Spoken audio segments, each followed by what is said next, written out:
विपिन सिमर और हासना को वहाँ पर कबूल कर सकता था। हालांकि पहले से प्रत्युषा से वो बहुत प्यार करता था, इसी वजह से वो वहाँ पर उनके साथ में आगे कुछ नहीं करना चाहता था। इसके अलावा अब वहाँ पर उसको रिजेक्ट करने के अलावा कोई काम नहीं था, क्योंकि अगर वास्तव में वो उनकी बातों को और ज्यादा आगे बढ़ाता तो ऐसा हो सकता था कि लास्ट में जाकर फिर उनके साथ में कुछ गड़बड़ हो जाती, या फिर आगे जाकर अगर वह उनको मना करता तो शायद उनका दिल ज्यादा जोर से टूटता, शायद ऊपर से गिरकर टूट जाता।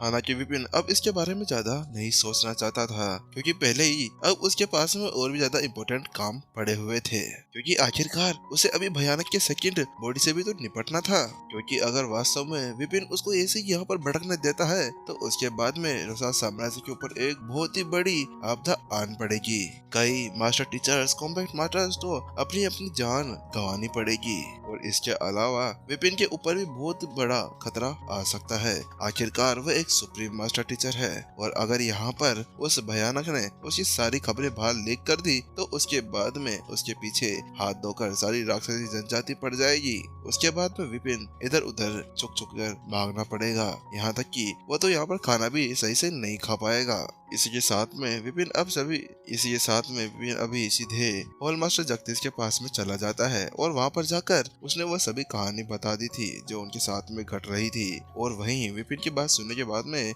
Combat master hall master Jagdish ने उससे कहा, प्रिंसिपल विपिन, आप ये कैसी बातें कर रहे हैं? आपको पता है ये बहुत ही ज्यादा बड़ा मामला है, और आपको लगता है कि हम लोग इससे पीछे हट सकते हैं? क्योंकि हमारे दोस्त मास्टर टीचर्स भी हुआ करते हैं, और मास्टर टीचर्स को यहाँ पर अगर कुछ होता है तो उसके बाद में क्या हम लोग यहाँ पर चुपचाप बैठ सकते हैं? इसके अलावा कॉम्बैट मास्टर्स को किस लिए यहाँ पर रखा गया था? कॉम्बैट मास्टर्स को इसलिए यहाँ पर रखा गया था ताकि वह मानव जाति के ऊपर आने वाले खतरे को हमेशा दूर रख सके। और आप अभी एक राक्षस की बात कर रहे हैं, तो आखिरकार हम लोग अभी पीछे कैसे हो सकते हैं? वहीं ये देखते हुए कि अभी जगदीश उसकी बात से सहमत था, उसके साथ में विपिन अपना सिर हिलाते हुए कहता है, ठीक है हॉल मास्टर जगदीश, तो हम लोग अब जल्द ही उस उत्तरी घास के मैदान के अंदर जाने वाले हैं।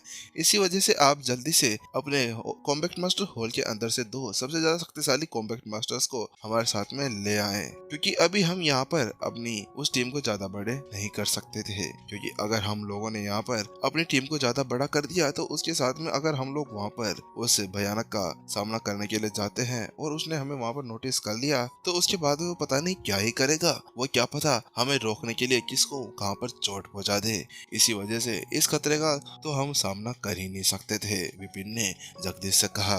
क्योंकि अभी पहले भी विपिन ने एक बार देख चुका था कि कैसे यहाँ पर सभी जो उनके राक्षस से मिले हुए मास्टर टीचर्स थे उनको पकड़ने के लिए एक टीम जारी की गई थी। उसके अंदर कितने 8 मास्टर टीचर्स को मार दिया गया था, जिसके अंदर शक्तिशाली पवेलियन मास्टर जनरल भी शामिल थे। और इसके अलावा वो भयानक को कम भी नहीं समझ सकते थे। आखिरकार वह एक समय में बहुत ज्यादा शक्तिशाली था, जिसने वहाँ पर मास्टर शेख को बहुत ही कड़ी टक्कर दी थी।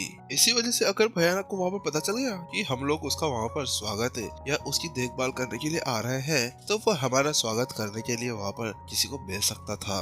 और इसके अलावा अगर कोई ये सोचता है कि भयानक अभी अपनी जगह पर बंद है तो उसके साथ में वो क्या ही कर सकता था। लेकिन यहाँ पर ये भी तो देखा जाए कि आखिरकार वो कितने ज्यादा समय से वहाँ पर बंद है। उसके पास में बहुत ज्यादा अधिक अनुभव है, जिसके साथ वो दूर से ही हम सभी का सामना कर सकता था। इसी वजह से विपिन वहाँ पर कोई भी लापरवाही नहीं करना चाहता था। विपिन, मैं समझता हूँ कि आप क्या कहना चाहते हैं। अभी जगदीश पूरा मामला समझ चुके थे, इसी वजह से वो वहाँ पर उसकी कड़ी तैयारी कर रहे थे। ठीक है प्रिंसिपल विपिन, आप थोड़ी देर यहाँ पर वेट कीजिए, मैं अपने सबसे ज्यादा मजबूत लड़ाकुओं को यहाँ पर लेकर आता हूँ। जिसके बाद में हॉल से जगदीश वहाँ से चले जाते हैं और कुछ देर बाद में वो वापस से लौट कर आ जाते हैं। इस समय उनके पास में हर डिवीजन के डिवीजन हेड गिरिक थे और ब्रिज डिवीजन से डिवीजन हेड माधव आए हुए थे। वे दोनों वो थे जिन्होंने कुछ समय पहले विक्टियर्स हॉट टेम्परिंग सूत्र की वहाँ पर प्रैक्टिस की थी।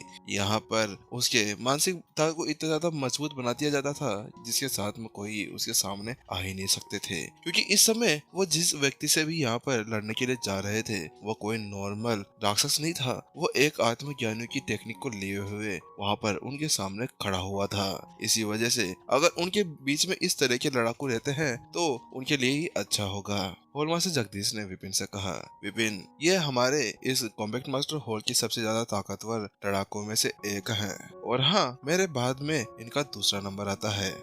उसकी बात सुनने के बाद विपिन ने भी अपना सिर हिला दिया। फिर विपिन ने उन दोनों की तरफ देखा और उनको ऊपर से नीचे तक स्कैन करने के बाद में उसने उन दोनों से कहा, आप दोनों को ये तो पता ही होगा कि हम लोग अभी कहाँ जा रहे हैं। अगर नहीं पता तो मैं आपको बता देता हूँ कि हम लोग अभी उत्तरी घास के मैदानों के अंदर जा रहे हैं, जिसको दलदली भूमि के नाम से भी जाना जाता है। इसी वजह से मैं आप सभी को पहले बता देना चाहता हूँ कि जिस खतरे के साथ में हम लड़ने के लिए जा रहे हैं वो बहुत ही ज्यादा खतरनाक है। शायद ये भी हो सकता है कि हम में से कोई भी वहाँ से बचकर न आ पाए। तो क्या आप अभी भी अपने साथ में जाने के लिए तैयार हैं? विपिन की बात सुनने के बाद में दोनों ने बिना किसी हिचकिचाहट के उसे कहा, प्रिंसिपल विपिन, हम इसके बारे में जानते हैं, आपको हमारे को इसके बारे में बताने की कोई भी जरूरत नहीं है। वैसे भी हम लोग कॉम्बैट मास्टर्स हैं, हम हमेशा से लड़ने के लिए तैयार रहते हैं, हमें अपनी जान की कभी भी नहीं पड़ी हुई होती। और इसके अलावा उन्होंने हमारे मास्टर टीचर दोस्तों को वहाँ पर मारा है, तो उसके साथ में हम उस कमीने को कैसे छोड़ सकते हैं? उसके लिए तो हम अपनी जान न्यौछावर करने के लिए तैयार हैं। आखिरकार हमें उनसे बदला जो लेना है। बहुत खूब। अभी विपिन उनकी बातों से खुश हो गया था। उसके बाद में उसने कहा, तो ठीक है, अब हम लोगों को वहाँ पर पवेलियन के अंदर जाकर आदर्श से मिलना चाहिए, क्योंकि उसके बाद में हमें आगे भी बढ़ना है। हालांकि जैसे विपिन वहाँ पर पहुँचता है तो वो देखता है कि आदर्श ने पहले से ही वहाँ पर सबसे ज्यादा खतरनाक वहाँ के मास्टर टीचर्स को इकट्ठा किया हुआ था। उनकी संख्या 4 थी। उनमें से 7 तो 7 स्टार मास्टर टीचर्स थे जो शिखर के ऊपर पहुंच चुके थे, और हालांकि जो एक बचा हुआ था वो कोई और नहीं, वो विपिन लियाओशी था।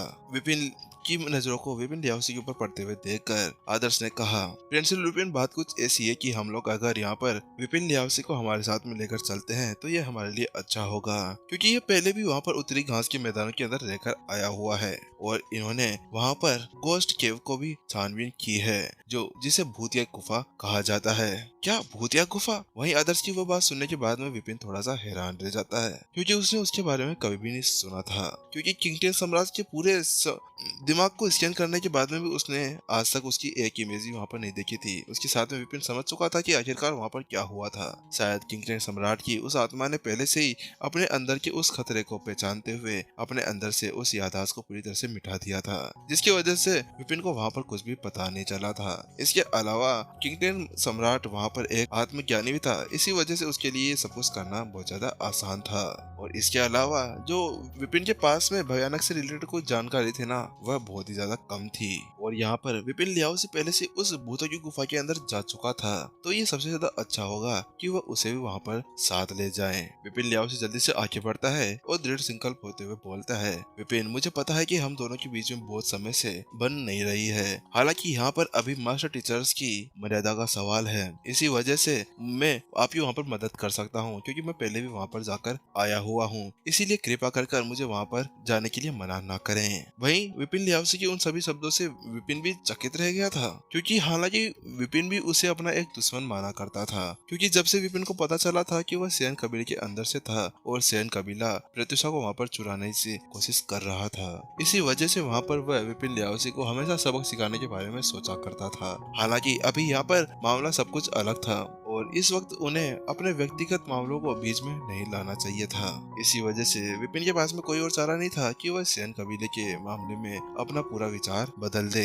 हालांकि विपिन जहाँ पर इसी तरह से सोच रहा था, वहीं दूसरी तरफ विपिन लियाओशी के मन के अंदर और पता नहीं कौन कौन से ख्याल चलने लगते हैं। वह जल्दी से आगे बढ़ता है और दृढ़ संकल्प होते हुए कहता है, विपिन, मुझे पता है कि आप बहुत ही ज्यादा प्रतिभाशाली व्यक्ति हैं, आप मेरे सामने एक दीवार बनकर खड़े हैं, लेकिन ये कुछ ही समय की बात होगी जब मैं आपके पास में आ जाऊंगा, मैं आपसे मुकाबला करने के लिए तैयार रहूंगा। आखिरकार मैं एक विपिन लियाओशी एक सच्चा जीनियस हूँ।